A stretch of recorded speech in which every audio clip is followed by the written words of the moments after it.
Hello and welcome to another DYF video. My name is Kim Dubois and I'm in charge of marketing and education here with the company. And today we have Brian Stockwell back again to discuss a company. So welcome, Brian. Oh, thank you, Kim. Glad to be here. Brian, for the people that are new, maybe haven't tuned in before, can you give us just a little bit about yourself and about DYF? Sure. Yeah, I've been investing for 20 plus years, and my it's been a kind of a hobby and passion. Obviously, my well, not obviously, but my first my career path was develop as a programmer in IT, that kind of thing. So it gave me the technical chops to be able to kind of to create the site and kind of uh, bridge the two loves of my life. Awesome. On one of the, I'm going to pause there.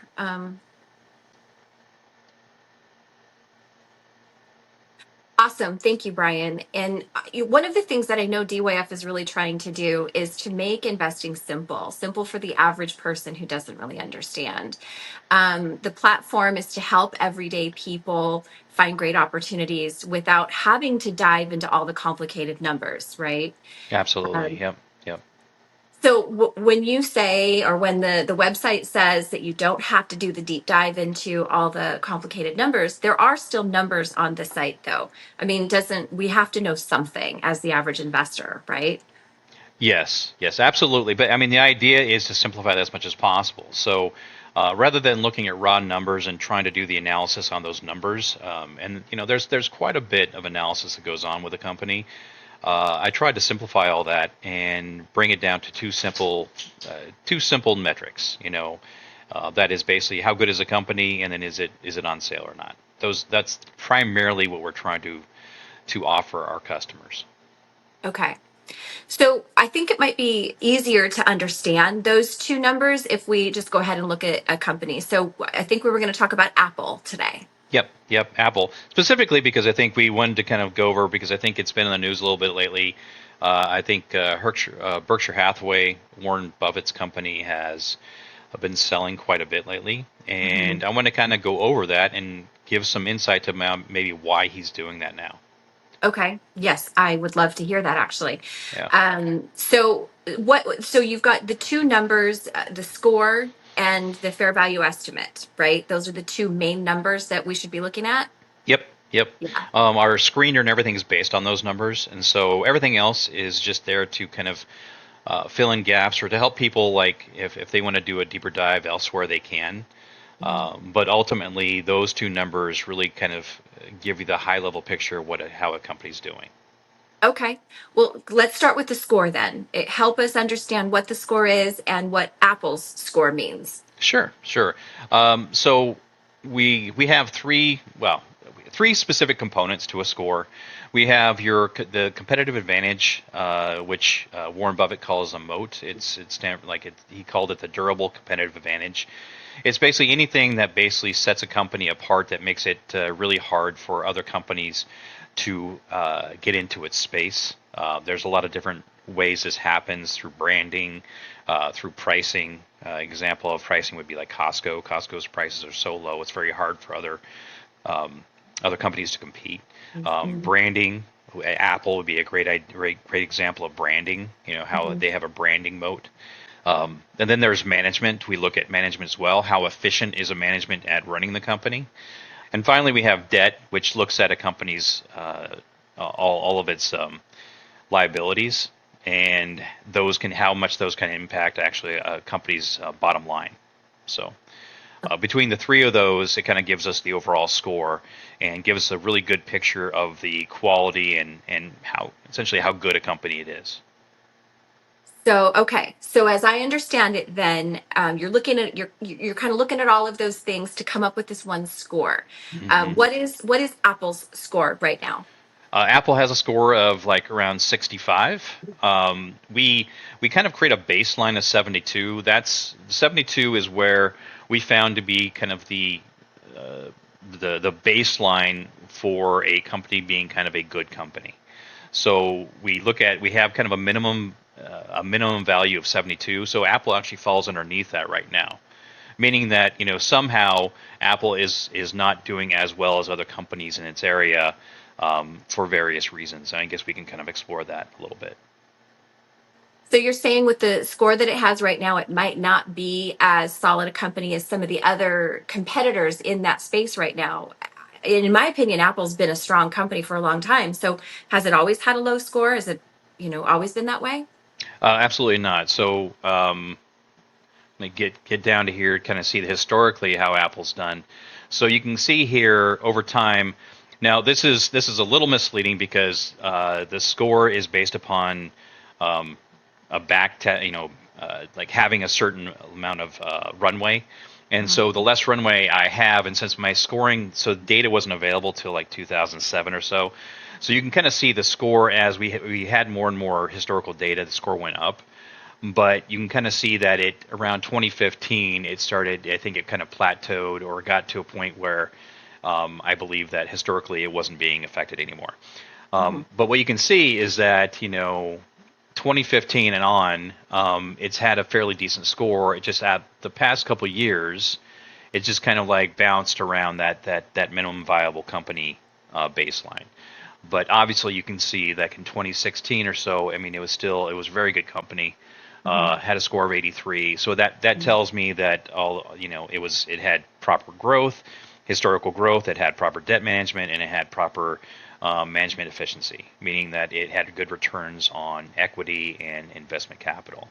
I don't want to get into the details of that, but all that basically just saying that it had efficient management. Okay. So you're saying that about 8 years ago, it had a really good score, 83. Your baseline is 72. 83, that's quite a bit higher and quite a bit Yep. higher than it is now. Yep. So why do you have thoughts on why the score maybe is gradually dropping? Sure. We can kind of like do a deeper dive here. I can tell really quickly that competitive advantage moat here, what I'm looking at is I'm looking at the growth. And if I kind of open up the panel here and show the numbers, we can kind of see that the historical growth has kind of slowed. We're looking at an average of like a 3.24% for growth, which honestly doesn't even account for inflation. So that's problematic with a company if you're having growth. And what that means for long-term investors, if you don't have like a dividend stock where you're getting some kind of income based on the shares you have, you're really trying to get value out of the company based on its growth. Okay, and if a Mhm. company is no longer growing, which Apple seems to have slowed down, then what you can get out of a company, the expectations for any kind of compounding kind of like start going away. And so you can kind of see as their growth has slowed, that's where the score has kind of started dropping off. Started to go down. Okay. And so that's where you were saying the Warren Buffett quote where trees don't grow into space. There's just the idea that there's a finite Yeah, there's a finite potential there before it plateaus. right. Yeah, unless a company can reinvent itself, I mean, the growth is typically it has to it, typically growth is limited. So Right. Right. Okay. So then I think that leads into the second metric that you're saying is so important for us to look at, which is the fair value estimate or the intrinsic value, where we're talking about, how much a company is worth. Does that play into what you were just talking about? well, there are two different aspects of looking at it, right? So I Okay. think I'm looking at the quality company because I obviously this site's about value investing. We're big on the tenets of value investing. You got the two basically the two big guys when it comes to value investing, and Warren Buffett and then his partner Charlie Munger. Hmm. Listening to Charlie's actually the one that brought in the idea of having quality companies. So Hmm. the idea of having a quality company means that your chances of making a decent income or a decent return is much higher if it's a decent company versus just being a purely undervalued company. That's how Warren Hmm. Buffett actually started out. He was dealing with a lot of he's called these cigar butts. Basically, were just undervalued companies. Didn't care about the quality or the longevity. Just he wanted to basically take these bite-sized pieces out of these companies, and that was all Benjamin Graham. What what Charlie Munger kind of brought into this was basically doing both, buying really good companies at a fair price, holding these companies long term, and then just watching the compounding happen. So there's a lot of Mhm. benefits you get out of that. Obviously, it's tax benefits, things like that. But those are the kind of the two pillars that they sit on when they're looking at a company. Now, there's a lot of things they look at. There's a lot of underlying things that happen here, but high level, those are the two things they look at. So I'm doing the same thing here. I'm looking at what is the quality of a company, and that's where the score comes in. And then I'm looking at what the intrinsic value is. And that means at this point in time, the price of the company, how does it compare to what the company is actually worth? Mhm. And this is, there's a lot of different ways to look at that. The people look at ratios, book to, book to share value, PE ratios, things like that. A lot of ratios kind of give you a really general story. What I wanted to be is a little more specific and actually give a price. And so I'm using something called DCF, which stands for discounted cash flow, which is kind of a scientific approach to looking at the value of a company, looking at its fundamentals, looking at its history, and then determining, and also looking at analyst estimates in the future to determine, okay, what kind of cash flows should we expect in the future? We discount those back to present day, and then we get a price off that. And it's actually Mhm. been very effective at evaluating companies. Mhm. So we use that, and then we determine based upon that, I can tell, hey, here's what the company is selling at right now, and here's what we feel it's worth. And Mhm. then we look at the difference between the two, and we said, okay, well, eventually we have, and we've seen this time and time again, where a company's value, its actual price, will kind of merge back into, or get, kind of merge back into where the fair value estimate is. Mhm. So that's why it's really important for us to look at the fair value estimate in order to determine, hey, is it on sale? That actually just mitigates our risk even further if we're going to Mhm. buy a company. If we buy a really high quality company at a discounted rate, then we are creating a situation we are putting the odds in our favor. Right. Okay. Okay. So when you look at Apple, um, I think right now we've got Apple pretty overvalued. Yeah, it is. We have it at basically almost 100% overvalued. So we have a 220 and we have a fair value estimate of 108. So I'm saying it's. I think Apple's kind of riding the tech wave a little bit, Mhm. and I think that's fairly standard. You see that a lot, but it wasn't always the case. So I also have history here a little bit. If you look at the red line here, this kind of represents the fair value estimate over time, and then obviously we have the stock price, and so you can kind of see at one point in time Apple was undervalued, and if you guys know what margin of safety is, which basically is something we look for as a value investor, you can see that we had at least a 50 to 60% margin of safety initially, and you can kind of see the price going up to match that. So, say Mhm. for instance, I had bought Apple in 2020. I'm just trying to compare that. Sorry, trying to compare that to its score. Mhm. So if we had a score, it was above the baseline in 2020. So we had a score of 74. So it's a decent company, but it was also undervalued. So I could have bought, say, at like $50, $55, and then right now Apple's going for two something. Mhm. So even as recent as 2020, you have a company like Apple that could potentially do well. Mhm. But getting back to why Warren Buffett would be selling right now, you can obviously see that it has become overvalued over time, and then I think it's probably a good. This might be a good time to sell because it's at its high point. The score is dropping. It's overvalued. It's probably a good idea to sell now because how much you can take out of that company right now may not be a lot. And so, or I mean, this may be the most you can take out of the company at this point in time. Right. Okay. Yeah. Mentioning Warren Buffett. I mean, that's kind of big in the news right now. That Hmm. as of the recording of this video, anyway, we're recording on September 8th. Um, everybody's talking about how Warren Buffett just dumped a huge amount of Apple stock. Um, so looking at this graph here, I think it's really interesting to see that going back to the beginning of the graph, the stock price was significantly lower than what you had as the fair value estimate. And the way I understand the fair value estimate is intrinsic value, which I know is a hard term for people to understand, but basically you're saying the fair value estimate is the company's potential, And if you look at this graph, you see that it didn't take too long for Apple to meet that estimated potential. So, like you're saying, if you had bought when it was low, the stock price did rise as you thought it would because it had a high score. And and so now the price is significantly overvalued. So what I hear you saying is Warren Buffett, we're not in Warren Buffett's head, so obviously we don't know exactly why he made this decision, but it would seem from what you're saying that it's kind of reached its max potential, and you're probably not going to get much more out of this investment if you hang on to it another 10 years.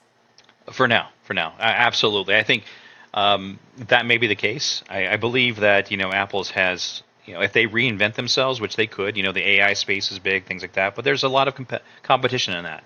So Apple would need to reinvent itself. Now they have a huge platform. They have iPhones. They're everywhere. So they have the ability to scale whatever they decide to do, which Mm-hmm. is huge, right? So they do have opportunities here, but right now what we're seeing, based upon analyst estimates in the next 5 years, um, and where the score is going, meaning that they've kind of their revenue has dropped off, they are not as an enticing a company as they used to be. Mm-hmm. So, and that's a key thing, is it's not just about knowing when to buy, but also knowing when to sell. Now, Charlie Munger, Warren Buffett typically buy and hold. It's almost like a forever. If you talk to Warren Buffett, his favorite length to hold a company is forever, and I Mm-hmm. understand that, but obviously they're selling, and they're selling for a reason. And I believe that they're selling because they're looking at where the company's at, its status, its growth is kind of petering off a little bit, and I think that they're determining that, hey, this might be a good time to sell and take the profits. And the thing is, from a personal basis, I would trade the same stock over and over again, especially a company that's as solid as Apple. Like, say they drop in price and they become undervalued again, I would Mm-hmm. definitely look into buying them. Again, you can kind of play the dips a little bit, but just cursory look, kind of going through what we were seeing. This is kind of why I'm thinking that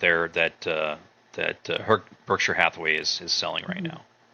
So for people in our audience that may not understand what you just said, playing the dips. So you mean buy when it's low, as long as it has a good score, as long as it seems like it's a good company and it's going to continue to be a good company for the next several years.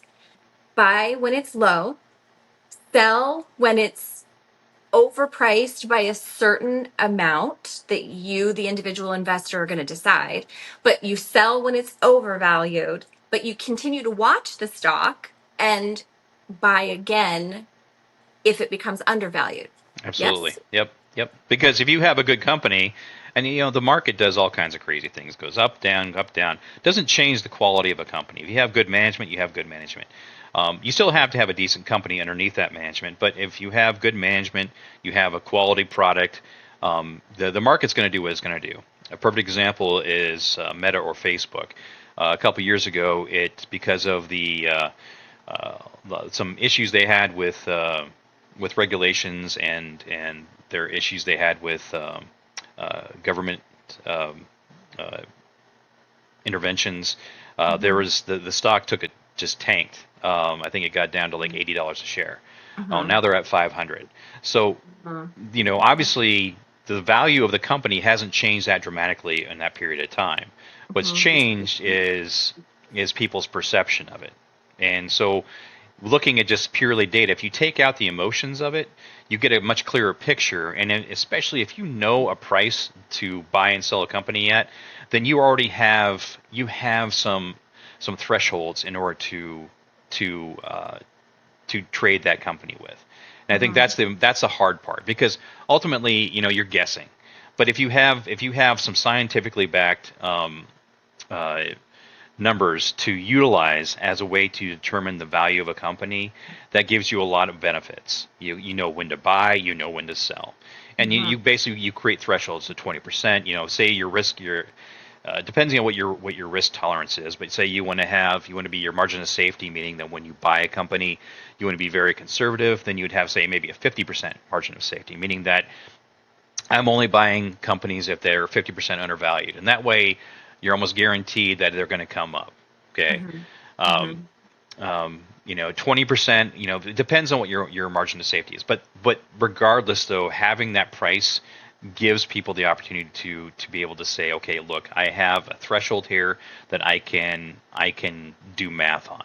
I can say I want to do 20% below that, and I have a number in my head, and you can use that in order to manage your portfolio. Mm-hmm. Mm-hmm.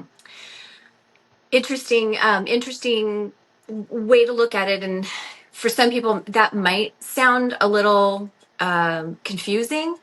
Um, and I kind of want to go back to the beginning of where we started by saying one of the goals of DYF is is to make it so that you don't have to do a deep dive into the company. Hmm. And yet we just spent the last, what, I don't know, 15 minutes kind of talking a little more deeply about some of these numbers. If I am very new to this, I don't really understand a lot about even half of the things that we just discussed, and I land on the DYF site, what do I need to look at? What do I need to know? How deep do I need to go into all of these things to apply and do what you just said? Yeah. So I mean, obviously, I'm kind of like going a little deeper here, but the underlying premise is the same. You have two values you're looking at. You're looking at, is a score good, and is a company undervalued. Now, what I was talking about in order to buy a company is you want to understand, okay, what is it under or overvalued by, right? So if the company is undervalued by 20%, that might be a good thing to look at. So you really only care about, okay, what's your risk tolerance? Okay, if your risk tolerance is fairly low, then you might have a lower margin of safety. And that margin of safety is just basically saying, okay, the company is selling for 20% undervalued. That's good enough for me.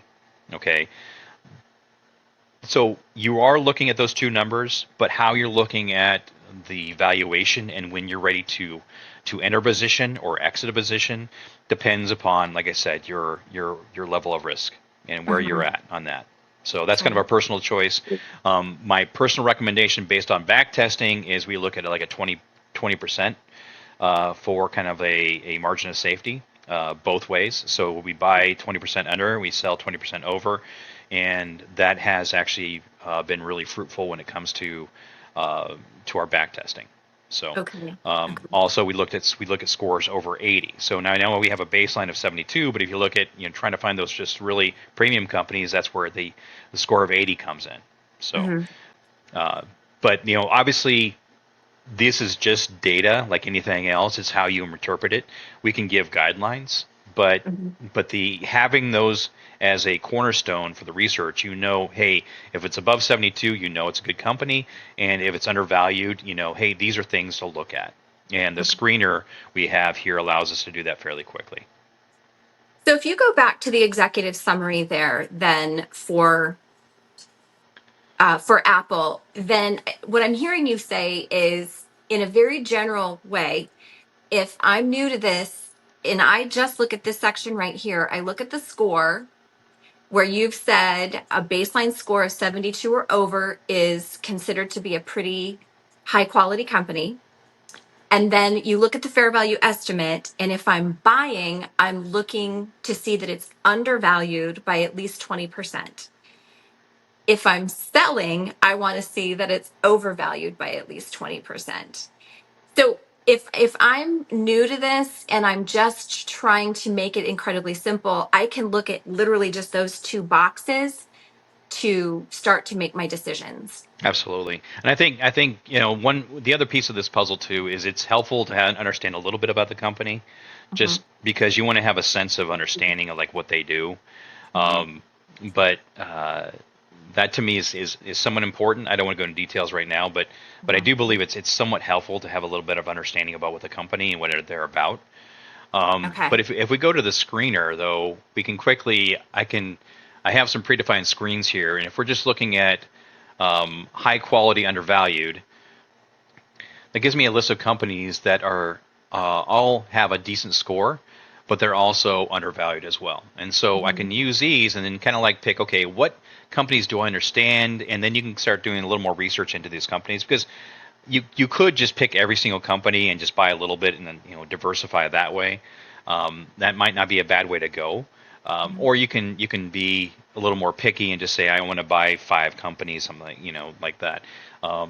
Warren Buffett is a big fan of only having 5 to 10 companies in his portfolio. Mhm. Now, Yeah. Berkshire Hathaway has many more than that right now, so I don't want to like get into semantics. But if his philosophy initially was not to have a lot of companies, but just have a few companies that he knew a lot about. So on a personal basis, I feel a good number is 5 to 10, just because I think diversification is not a bad thing, especially when you're starting out. That Uh-huh. way, you're not all your eggs aren't in one basket. But this is a great way to kind of like to kind of dive into it, because you're looking at fairly quality companies that are undervalued. Yeah, and that Warren Buffett idea of holding on, buying, I think, what does he ask? If you could only buy 5 companies in your entire lifetime, you would want to make sure you've got really good, solid companies. But the thing is most people don't know how, they don't even know how to begin to do the research to figure out if it's a company that they can only buy 5. Is this one of the 5 that I would want to buy? Right. It's so time consuming. And so, one of the things that I know you were trying to do with the DYF site is to really reduce the amount of time people needed to spend looking into companies. But I agree with you. We should know a little bit. Like, I'm an Apple user. I do understand the product. I understand what I think about the product. And I do think that's important. There's a bunch of companies that have good scores that I don't really know anything about. So I may not be as comfortable in investing in those. Um, but it does seem like just those 2 numbers gives us a pretty good starting point anyway. And then the individual investor can decide from there how much more they want to learn about the company before they decide to buy or sell. Yeah, I would say that those 2 numbers give you 80% of the way. I mean, the reason I Yeah. created the product was really wasn't. I basically, it was a spreadsheet before that I used myself. So the Yeah. idea was, okay, I want a quick and easy way to understand how do I evaluate companies, and quickly get an idea what are the best companies out there. This is for my own portfolio, and so what I love about the tool now is I can just quickly say, okay, here are all the companies. They're scoring really well. They're undervalued. And then I can just kind of do a little bit of a quicker, check to see, okay, well, I want to buy this company because, I like it and it's on my list. And so we can create watch lists to say, okay, say I had a really good company that I like, but it's not undervalued. So I put it on my watch list and I wait. And I wait for it Mhm. to be undervalued, things like that. Mhm. Mhm. But like I said, I feel that this will get us 80% of the way. Yeah. And yeah, and I think the other 20% just comes down to personal risk tolerance, understanding the company a little better. Maybe there's something called inverting or inversion, which Charlie Munger's a big fan of, and that just basically saying, okay, what could go wrong? Why would the company be where it's at right now? If it is undervalued, why would it be undervalued right now? These are Mhm. just things to think about. And then that's why I do have extra data on the page to kind of do a deeper dive into some of these other areas, maybe to help kind of give a bigger picture of why it's doing what it is right now. Mhm. Mhm. Yeah, that makes a lot of sense. And it's always a situation of I can go and look into the company as deeply as I want to, but I can also just look at those numbers. And again, it's a good starting point if I don't know where to start. But also, once I come to trust those numbers, then maybe that becomes the majority of my research. It's just looking at those numbers. So looking at Apple today, what I'm hearing or what I'm seeing in the numbers is that if you own Apple, now might be, depending on when you bought it, now might be a good time to sell. And if you want to own Apple, now might not be a good time to buy. Yeah, exactly. I think if we can see that Apple is overvalued right now, so I'm like, this to me is an opportunity to take profits. That's Yeah. exactly what it is for me. It's like a profit taking time. And as we can kind of see from the score, we can kind of see in a general trend that Apple is flattening or going on a downtrend. And I would actually say that they're probably over the past 4 or 5 years, they look to be a little bit of a downtrend. And so to Mhm. me, I would absolutely be kind of like, you know what, this might be a good time to take my profits. Now, Yeah. things may change. Like I said, their AI, who knows what's going to happen with the AI implementations, what kind of revenue streams they're going to get from that, how they can incorporate that into their iPhone Hmm. segment, obviously their Macs, everything else that they sell.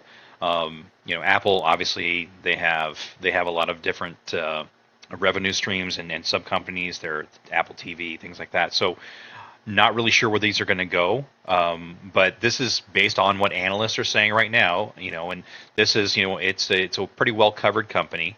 That means you have a lot of analysts that don't think that in the next 5 years, 5 to 10 years, that Apple is going to, they are worth what they're being, what their price is at right now. Right, right. Okay. Well, Brian, this was a lot of really good information on Apple as a company, but also on the DYF information, the score, the intrinsic value, and how to use it. So, for anybody in the audience out there, if you want to check it out, please go to www.dyfinvesting.com. Sign up. You can get a free account. You can have a premium account. The free account gets you full access to literally everything the website has to offer, but for only 3 companies. Premium account gets you everything for as many companies as your little heart wants to look up. So, but head over, check it out, and see what you think. And Brian, thanks for being on today. We appreciate hearing from you. All right. Thanks, Kim. Appreciate it. Thanks. Bye bye.